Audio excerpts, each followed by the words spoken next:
Hello, you wonderful people, and welcome to another episode of Not to Comic Book. This being a show where I talk about TV shows that are adaptations of comic books. For today's episode, I'm going to talk about Invincible Season 2, Episode 4. A great episode. A lot of really interesting things went down in this episode, so let's break it down. So we immediately pick up in the aftermath of not only last episode, but also the Season 1 finale, where we see what happened to Nolan. He was just traveling around kind of in his feels, in his mind about what he did. He also, because he knew he couldn't go back to Viltrum, so he's just wandering out there, and it seems like he was going to, kill himself. It seems like he was going to throw himself into a black hole, which we don't know what that would have done to a Viltrumite. It's not like Viltrumites are completely indestructible. Obviously, a Viltrumite can kill another Viltrumite. We don't know what else in the universe is strong enough to really do that currently.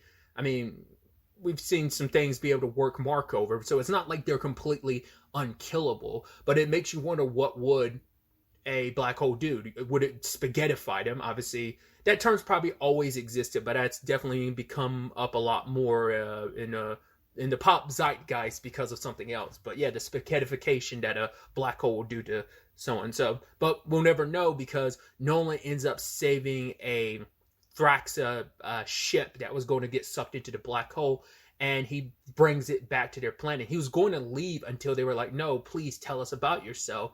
And the way he describes it, it's like, hey, they made me their emperor, which, and I love this moment with Mark, because you're like, what is Mark going to do present day? He's in front of his dad. It's been months since season 1's finale, and it's like, you forgot all these conflicted feelings. There's so much anger you feel, but at the same time, it doesn't change the fact is you love your dad. He doesn't know what to do. He's an 18-year-old, not maybe even 19 by this time. Well, when he's I think he was 17 in season 1, so he might be 18 or 19 now. Either way, he doesn't know what he's going to do. No one, I wouldn't have expected what his reaction was going to be. And for him to just hug his dad, understandable, because let's not forget, his dad beat the ever-living piss out of him. And he still said, after 500 years, what would I have? I'd have you. I'd still have you, Dad. Still calling him Dad. Because the entire fight, what was he trying to do? He was being like, no, you don't want to do this. You might have been a Viltrumite when you came here. He kept trying to make excuses. So it's like, even after all of that, it makes sense. But at the same time, he's also conflicted, because it's like, what you did, you destroyed so much. You hurt me, you hurt Mom, you called her a pet. The fact of the matter is, he's finally able to say all the stuff to his dad that he couldn't say then. It's like, right, we're not in the middle of a fight. I'm not fighting to have to protect the planet, but here you are on another planet. Here's another planet you conquered because you couldn't conquer Earth. It's like, fuck you. I'm leaving. I don't want to hear any excuses from you. I figured it had to be about, right, Viltrumites are going to come here. Obviously, we'll get to the reason why they'll particularly come here soon enough, but let's focus on the fact that, like, all that emotional, everything Mark's feeling is understandable and justified. It's just, you can feel Mark's frustration about everything, being able to want to say what he wants to say, but also doesn't want to give his dad the time of day. It's like, he's so conflicted, because his dad's like, this isn't about me, this is about these people. They are going to need your help. They are in danger. And then we find out that Nolan started a new family, which is all kinds of levels of fucked up, because it's like, you did what you did on Earth. You caused all that mass destruction and devastation. And what did you do? You came here and got married, even though you're still married to Mom, who you said was a pet, and now you're with a bug person. Oh, and I have a half brother, which I thought was so interesting, because I was watching something recently, because I was listening to someone else who wasn't familiar with the comic, and they were like, oh, did Nolan start like is Mark going to have a half brother? Did not expect that person's like random, like they were like, is that what's up? Didn't even cross my mind that was a possibility, and it is. Which is also interesting too, because as, God, I'm blanking on her name already. Andressa, I believe is her name. Oh God, I haven't seen, I'm blanking on her name. I saw it too. Is it Rhea Seehorn is her name? The actress? The thing she's kind of best known for is Better Call Saul. I've only seen like one episode, and it's been a long time. It's one of those series I need that's sitting on the back burner. But either way, she said that their lifespan is a year. And now you're like, okay, so if that's normal for you guys to live a year, so you move through things very quickly. I mean, we already knew they kind of had like a shorter lifespan, because Nualzot was kind of like, yeah, I spent like most of my life making this journey, because he must be like fairly young, but the whole thing, right? But the fact is that Mark has a brother. It's like, well, Viltrumites live for a very, very long time. Granted, Mark won't live as long as probably a traditional Viltrumite because of the human blood in him that will reduce his lifespan to some extent. But what does that mean for his half brother, who's like, yo, you are like, that's going to be interesting, because you'd assume he'd have an even shorter lifespan than Mark, but he definitely would live longer than any Thraxan because of the Viltrumite blood. But then, because just like Nolan said to Mark, it's like, because you're a Viltrumite, you're practically full blood, because that's how strong the Viltrumite blood is. But the thing is, like, that is with a human. So what does that mean for a Thraxan? Like, does it genetically work well enough so that his brother could live a long period of time? Once again, I still don't think he'll live as long as Mark would, but still.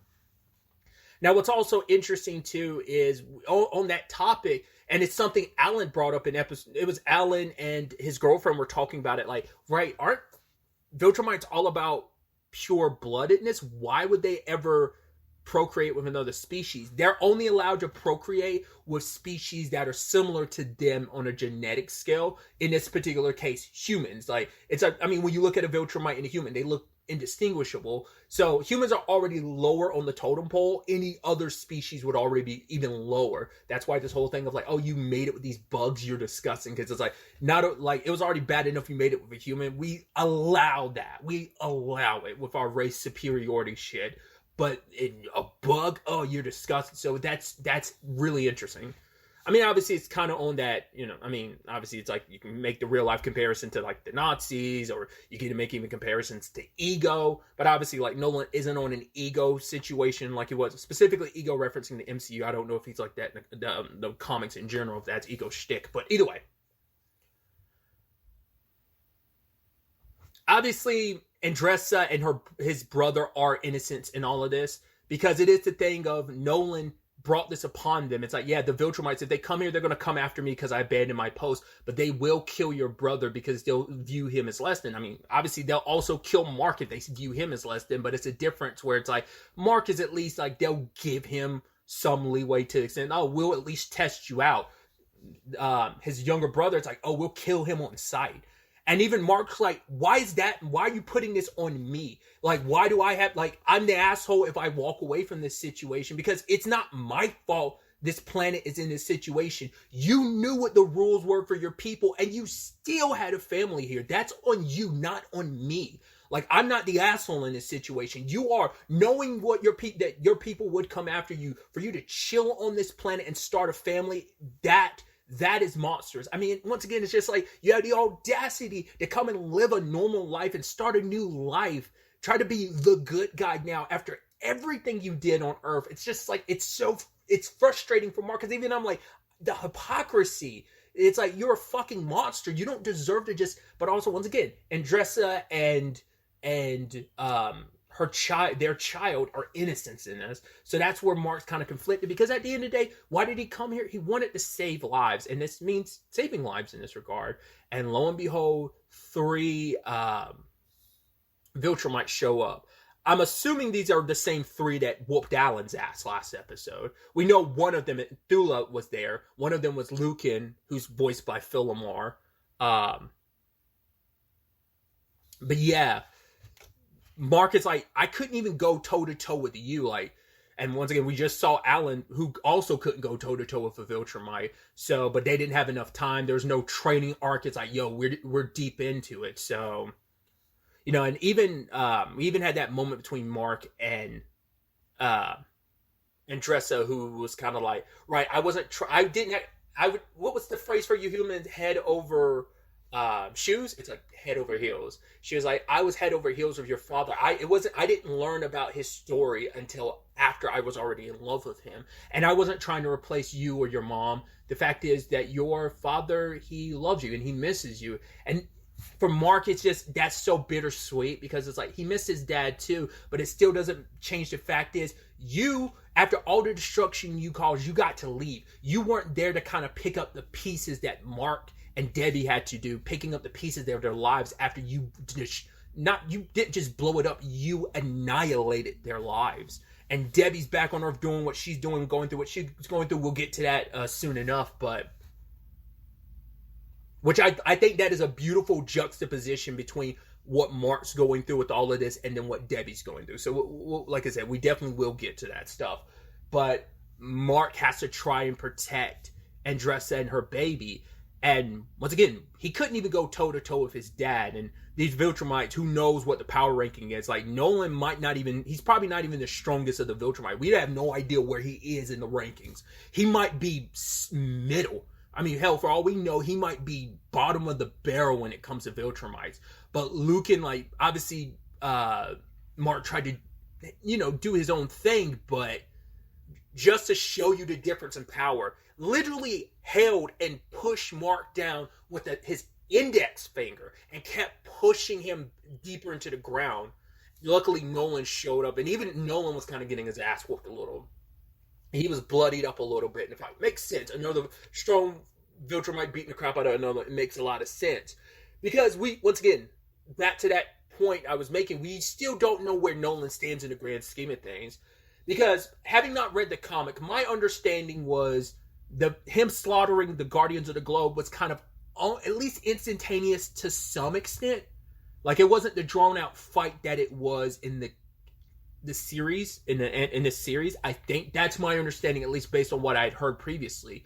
So now part of me is wondering, is it a situation of, because we still don't have clarity of, did he let the Guardians beat his ass just so he would be wounded enough to sell the story of we were all attacked?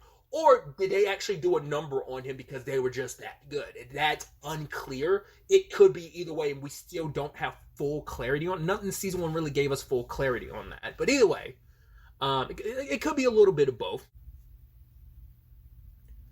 But at the end of the day, Mark is going to work along with his father. They took out one, now there's still 2 more. And obviously, Nolan's got to focus on killing at least one of them, and it leaves Mark to face the other one, Thula, who has that whole, like, whipping her hair situation, which I thought was so interesting, kind of giving her that. Felt very, like, Mortal Kombat-ish. The fact is that she had, like, the weaponized hair like that. I mean, I'm sure every Viltrumite might have their shtick. I mean, maybe Thula's kind of, because no one else had, like, Lucan, or the other one was like Vidor, like, didn't have any shtick like that. She's the only one we've seen so far that has one, because everyone else is just pure, like, yeah, I'll use the environment and I'll use my fist, but, like, none of them kind of have, like, a weapon on them like that. But I mean, we saw during what is considered the purge, where Viltrumite like cleanse like half of their planet in, like, a battle royale culling of the planet, that only the strongest survive. We saw they use weapons and stuff, so they're not beyond it, but they probably typically just use their physical might as superiority, because they're typically stronger than everything else out there. Obviously, Mark's kind of getting his ass handed to him. Again, no surprise, but Nolan's like, what are you doing? Like, you're kind of getting your ass handed to you. He's like, yeah, I know. He's like, stop holding back. He's like, I'm not holding back. Yes, you are. It's kill or be killed. Because now this is the first time Mark has ever been in a situation where it's like, he's never killed anyone up until now, and his dad's telling him to do it. But it's like, I don't hurt people. It's like, either you kill them or they will kill us. So it's like, lean into that Viltrumite that you are and stop holding back. Your humanity is kind of keeping you from your full potential. And when they go toe to toe, like, it is kind of a tit for tat situation, but Mark was putting in, like, he has built up enough skills. Like, he's still amateurish in a lot of capacities, but he is still stronger than he was last season. And it's probably similar to the Saiyan situation, because obviously that is the direct parallel. I've heard other people compare, like, the Invincible situation of the Viltrumites too. But at the end of the day, like, how do Saiyans get stronger? Like, every time they get their ass whooped, they come back stronger than ever. That's just part of their DNA. So probably the same thing for Mark. And Mark's gotten his ass whooped quite a bit over the course of the show. So he's coming back.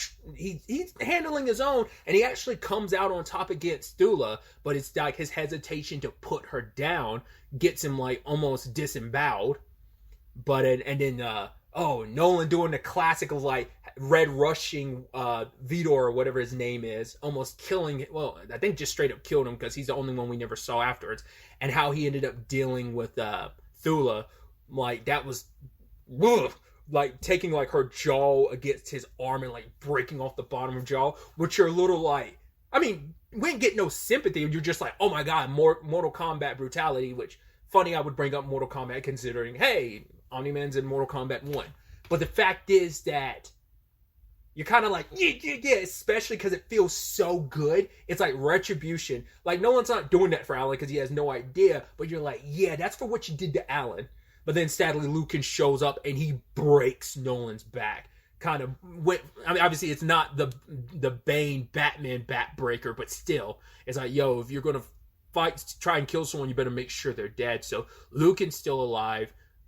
People roll up to get them. Was it General Krieg, voiced by Clancy Brown, because of course you got to do it. I'm assuming he's got to be the top dude at, I mean, he could just be like, he is General, so General could be like, hey, he's the leader of the Viltrumite, he's the toughest of the toughest, or he could just be like a military general that even he's not the leader. Who knows? But it's like, of course you got to get, you got some powerful voices this season with Peter Cullen, Estadius, and now Clancy Brown, because it's like, of course you got to get Clancy Brown. That dude, the voice, man. But yeah, took Lucan is probably going to save him. Or maybe they'll execute him because it's like, right, regardless of it, we're not going to repair you. If you're so weak that you ended up in this condition, then that was your fate. Like, once again, you die, that's your fate to die. It just is what it is. That's their mentality. And Nolan's being taken away to be executed. And Krieg is like, okay, cool. You've proven yourself as a Viltrumite, so what you're going to do is you're going to go back to Earth and finish the job that your father was going to do. So you can kill a few hundred humans to kind of put them in line to make them capitulate. And if not, we find out you let that humanity of yours, your sympathies for the humans get in the way, we will massacre millions. So that's your choice. We'll be watching. We'll be there soon to check up on your work, son. So now Mark's in this situation. I mean, obviously not all the Thraxans got killed, but a lot of them did. Luckily, Andressa and Mark's brother are still alive. So Mark's going to have to go back to Earth, and we're going to have to, like, prep up. Hopefully Nualzalt isn't dead, because, you know, I mean, obviously Mark doesn't know his way back to Earth. I mean, he was asleep for a good chunk of the trip. It was 6 days and all that. And it's like, right, your navigation skills aren't great, so that's going to be complicated because it's like you can't just leave your stepmom, weird to say, your stepmom and your brother on that planet. You'd have to probably bring them back to Earth, which that's going to be a whole other can of worms for Debbie, which perfect transition to Debbie's side of things. Like, we pick up after everything that went down last episode with SOS and Theo, and we just see Debbie's just been walking. She walked for hours. It was nighttime. It's daytime. She's just been walking. She's been feeling so lost. She goes to Nolan's grave, and it's just like 20 years. Like, was it all a lie? Why marry me if you were going to conquer this planet? Like, he didn't plan on that. It was just, he didn't know he would kind of come. And that was even a point from Nolan where he was talking to Mark. Is like, why should they matter to him? These beings are weak and they're short-lived. Like, why should they matter? Like, why do I shouldn't feel this way? He's like, this is how you should have felt on Earth. Because that's the sad thing. These creatures that live even less than humans, you feel bad for them because you didn't care about all the humans you were massacring. You felt bad because of Mark. You didn't care anything about the humans. You felt bad about Mark. You felt bad about Debbie, but none of the other humans you really cared for. But these people who looked up to you and worshipped you and who cared about you, it's like, it is so interesting. Is it just because it's such a complicated thing because it's like nothing to, and I'm not trying to put their species down because like, oh, they're bug people. But it does kind of make you go, interesting that you would care for these bug people, this alien species. You would care about other alien species, but not this other alien species. You were so quick to use your son to kill so many, you know, literally using him as a meat shield to go be all these humans splattered through with the train sequence. That it's like, how hypocritical, once again, to care about this species. And it's like, you should have felt the same way about the humans. At one point, you kind of did, but you let what you were as a Viltrum, because all that went away the moment you left the planet. The moment you left your duty, you stopped being fully loyal to Viltrum because you knew what it meant, what you had done. So either way, going back to Debbie, for her, it's like, how do I find my way forward throughout all of this? And she has no one to talk to. Obviously, Mark's gone. I'm assuming Amber told her about what Mark is doing. And she's going to be proud of him. Like, okay, he's helping more people. I understand why he feels the need to do that. So, but when it's all said and done, luckily Art shows up, and because Debbie's going through all these photos and stuff. And I love that conversation they had, because for her, it's like they're both lost. It's like Art, like Nolan was Art's best friend, and it's like they thought they knew him. Debbie thought she knew him, but like, I never knew you at all, did you? And I love Art because she shows this photo. It's like, yeah, this photo was taken right before Nolan had to go fight something in space or whatever and deal something, but I had to teach Mark how to ride a bike. And even her saying, like, I'm missing Nolan, but he wasn't even there to begin with. Like, he was so superheroing it up all over the place. And Art kind of tells Debbie, this is no different than before. Sure, Nolan was there, but you make it seems like Nolan wasn't there a lot of Mark's upbringing anyway. Yeah, he's all being a superhero, understandable, but yeah, he wasn't there. He wasn't the one that raised Mark. Yeah, he put in a little time here and there while doing the whole superhero thing, but you were the one that raised Mark in the most important way. Even saying, if it wasn't for you, we wouldn't be here, because Nolan would have just conquered. Mark stood up to Nolan because of your raising him, which begs the question, Debbie must be the key factor in why, out of any, as Engstrom said in like the first episode of the season, Mark chose his dad's side in most universes, which is kind of crazy. So, but once again, what about those universes he didn't? This is one of those examples. It can't be the only example, but then it begs the question, could it be a situation of, is Debbie the difference? I mean, obviously he had like the Debbie still, you would assume Debbie's his mom in a lot of those universes, but maybe she's not. Maybe he has a different human mom, and maybe those circumstances, Debbie is a deciding factor. Once again, every universe, some are vastly different, some are different by the smallest margin. So that begs the question, what was so different about this universe for Mark to turn out the way he did, to stand up against his dad? I think that's so interesting. And so Art saying that meant the world to Debbie, because I think it made her feel like, no, I can do this. I can do this without Nolan. I don't need Nolan. I've done a great job of raising our son to be the amazing person that he is. And she's finally taking those steps forward. So she tells Cecil, all the book money you got from me and Mark, you wanted us to be taken care of. I get it. I appreciate it. But the people of Chicago need that more.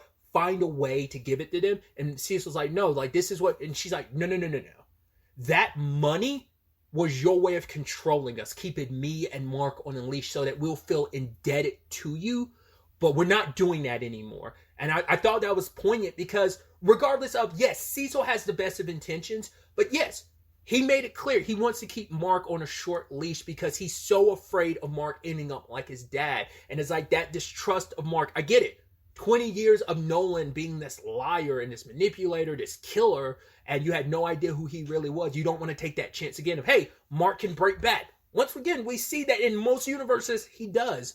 But that distrust, like, understandable, that's Cecil's job. He's a government man. He is like, my job is to be prepared to protect this planet and the people of this planet from whatever threat it may be. You know, and once again, he's lining that arsenal. He did it last season. He's doing it again of anything that could help him fight against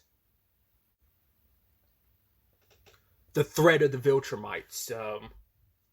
And Debbie just leaves all of Nolan's books and drives away. Because I think for her, it's like, I'm moving on. I'm not going to be held down by the past. I'm going to find my way forward. So she's most likely leaving that house. I'm not staying here anymore. I don't want to be tied down by the past. So like I said, if Mark ends up bringing Andressa and maybe the rest of the Thraxans, because it's like, we can't leave you on that planet, because if we're going to have to migrate to Earth so that you can be protected. So we'll see if that ends up being where that ends up going, and the whole can of worms that's going to be when it's all said and done. So other elements to this episode is Eve.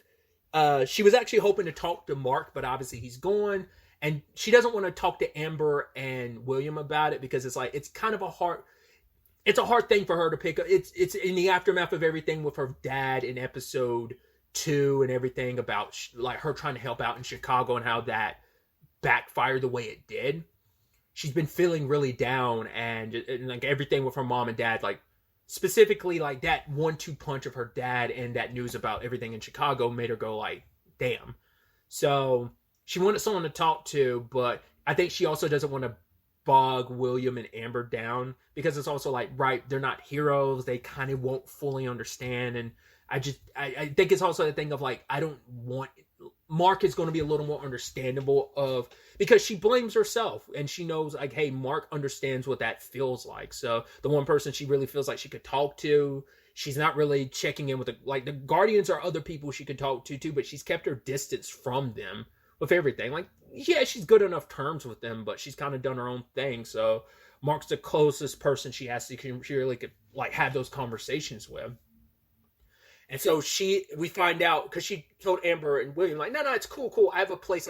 I have a place in the city I can stay, and it's the old teen team hideout. And Kill Cannon shows up, which is so interesting considering Kill Cannon was the first, I guess, super villain she ever went up against. I think he'd still be considered a super villain, even if he's bottom of the barrel. But he stole something from their hideout, something Robot had left there. And I love that it parallels everything with Mark in episode 1, being like, when he went up against Demolers, he was like, oh, I was so hoping you'd say this. She's like, oh, you picked the wrong week to piss me off. Oh, I'm ready to kick your ass. I need to vent my frustration. And then, like, obviously they're fighting on a bridge at one point in time. You're like, oh, that's probably going to backlash one or more, the destruction left by superheroes. Like, I don't know if any of that's fallen on Eve in the aftermath of everything that went down in Chicago, because she probably hasn't shown her face around there because she feels so bad about it. But I was kind of worried, like, oh, people are going to be upset about you causing all this destruction. You're already at your low point. I figured that'd be even lower. But yeah, during their fight, Kill Cannon ends up knocking this car off the bridge, and luckily Eve took him down, but by the time she got to the couple, they were unresponsive, and we don't know if they were saved or not. She's like, please, God, please let them be safe. It's like, she just had a situation where, okay, my powers, luckily no one was killed, but a lot of people were hurt. They could have died. And now it is a situation of like, oh my God, I'm failing to protect people. It's like, she's having an existential crisis. That's why she kind of stepped away from the superhero thing. She just wanted to help people. And now it's like her attempt to fight Kill Cannon led to all of this and trying to vent her frustration. And so she avoids being around Amber and William, and she goes back home. Now, what that conversation is going to be like, I don't know. But I think she'll probably like falter more and listen to her dad. Her dad's like, yeah, your powers are terrible. And she'll probably listen, because she's at such a low point. Like, right, I'm doing more harm than good. So I'm going to stop, not even doing this, not even just stop being a superhero. I'm going to stop helping people in general, because I'm just going to do more harm to good. I make things worse. So I could see Eve packing it in and just denying her abilities and just living a normal life. And her dad will probably convince her even more. Doesn't stop him from being an asshole completely. So I'm curious to see what that conversation is going to be like with her mom and dad. Her mom is a lot more understanding than her dad, but it still doesn't change the fact is that she sits on the sideline with a lot of his bullshit. She doesn't have Eve's back a lot of times like she should, in my opinion. As we've seen in season 1, as we saw a little bit this season, as we saw evidently in the Adam Eve special as well. We have our circumstances with Donald, because he wanted to talk to Debbie, but she wasn't at home at the time. And then Donald sees the explosion next door, and he checks the robot and finds his glasses, because it's like, obviously, like, after the reaction from Debbie in episode 2, it's just, he's been questioning things ever since then. It's like, what was that about? Something doesn't feel right. It feels like something's going on, and Cecil's not telling me the truth. So he tried to look through the footage about, like, well, what happened? He looked up, his name, and he couldn't find the footage from next door because he was denied. Luckily, he knows Cecil's access, and he's able to get the footage, and he sees that he died, and he's like, wait, what? So he gets a knife and cuts himself, but he starts bleeding. He's like, oh, thank God. But then he takes a closer look at the knife, and the knife is bent.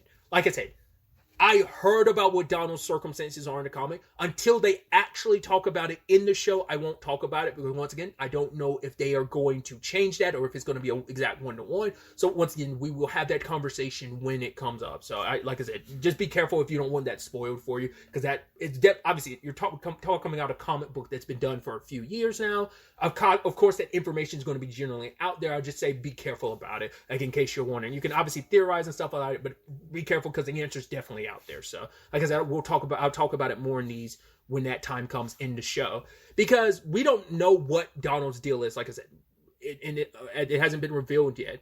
Because is he a clone? Because, well, we see with the Maulers, their skin, like when the Maulers, like we saw the cloning process, like using a drill to pierce their own skin, and they bleed regular blood, being clones or whatever. So it took a lot to pierce their skin. So could it be the same thing in Donald's case? The other $1 billion question that is, I think I've talked about it before, and other people have talked about it before, is this the first time Donald's died? Because was that Donald from last season the only Donald? It feels like this has to be the first time, but maybe it isn't. We'll have to wait to see. So there's that element to it. And speaking of the Maulers, we have their side of the story as well, because my question was going to be, when the Mauler tries to clone himself, how will that process work? Will that clone be damaged as well? I figured it wouldn't, because it's part of his DNA. Because it's like, right, what do you naturally look like? Your disfigurement is something that happened to this particular version of yourself. It's not coded in your DNA. That's why I was like, unless the explosion affected you on a genetic level, then that could be the case. But we see, nope, he has a perfectly fine clone. And I love that it's like, oh, this was this really interesting dynamic of, we saw it. It was kind of like this, especially because it introduced the element early in the season with Angstrom Levy about, okay, while we're doing this whole thing, it's supposed to be the opposite of us. The Maulers had the whole thing of, none of us knows who's the actual clone. You, on the other hand, will be able to kind of distinguish between you two. I mean, obviously, we got a little bit of that with like the robot and Rudy of it all, right? So it's interesting that now it's like, oh, no. I'm the clear one. You might have all the memories, but I'm the one that has the scar. So distinguishing like, hey, I'm King Mauler now. So you are the clone, know your place clone. And so he's like, right, why did I just stop with one when I can make so many? Oh, clone, you're pathetic. You can't make lemonade. And then the other Mauler killed him. It's like, yeah, things work the way they do for a reason. So why break what ain't broken? So that Mauler clone decided like, no, we're not doing that. We're going to go back to our regular rigmarole. I wonder, will this experience have changed that particular Mauler? Because he wants to go back to like, right, us not knowing who the clone is. And even the other one wanting to make others. It's like, that's interesting. I was like, wow, did we really nip that in the bud in one episode? I'm like, is that really the end of that? Like I said, who knows if this particular clone is going to carry that over, and that there might not be, trying to go back to what was before, might not be applicable anymore. It might be beyond that point now because of this experience. We'll ultimately have to wait to see. I'm so curious to see where things take us. Obviously, we're going to be waiting a little while. This was the mid-season finale. Invincible is going to be returning in 2024. We don't know when, no specific dates. I just checked. There hasn't been any announcement at this time, at the time of recording this.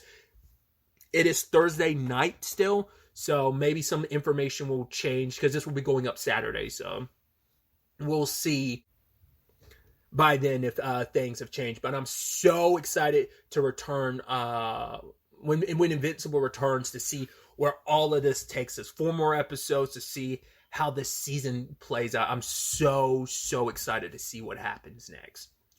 But really, that's all I want to talk about. Until the next time we meet, be happy, be safe, live life to the fullest, and enjoy it. Good day and goodbye.